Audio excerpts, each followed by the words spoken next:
大家好，欢迎来到娟子美食。糯米别种节气的时候包粽子吃了。今天我用这一碗糯米加上3个鸡蛋，给大伙分享一个简单又好吃的做法。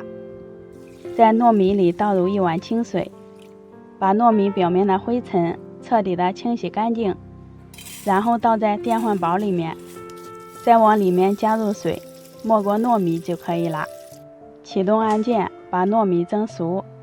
接下来准备1块鸡胸肉，先切成厚一点的肉片，切条之后切成鸡肉丁，装入小碗里备用。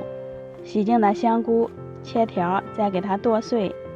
再来切点胡萝卜丁，装到一个盘中。起锅烧油，油热以后倒入鸡肉丁，快速的给它炒散。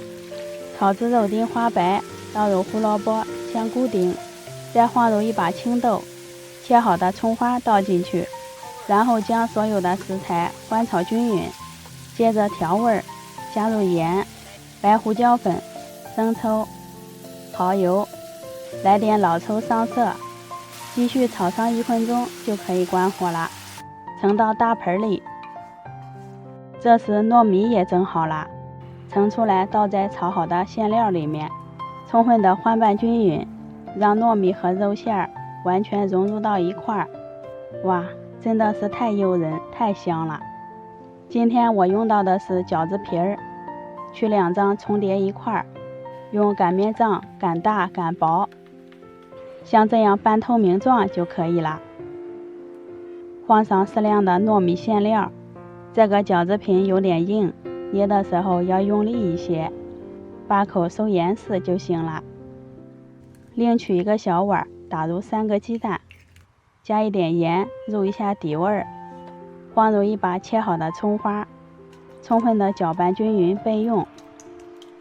电饼铛提前预热，刷一层油，摆入做好的生胚，用中火先煎上2分钟，看一下底部，煎至金黄就行了。从空隙的地方淋入搅好的鸡蛋液，一定要确保蛋液铺满整个电饼铛即可。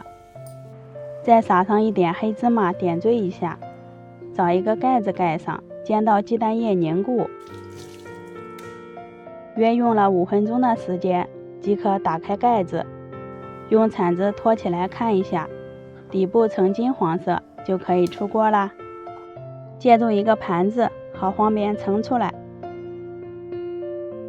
一个个的小煎包，加上金黄的鸡蛋，真的是太诱人了。用刀子切成小块就可以开吃啦。糯米和鸡蛋这样做真的是太美味了，底部焦香，糯米软糯有嚼劲，口感丰富，味道好，加上营养丰富的鸡蛋，真的是太好吃了。喜欢的朋友可以收藏起来试一下。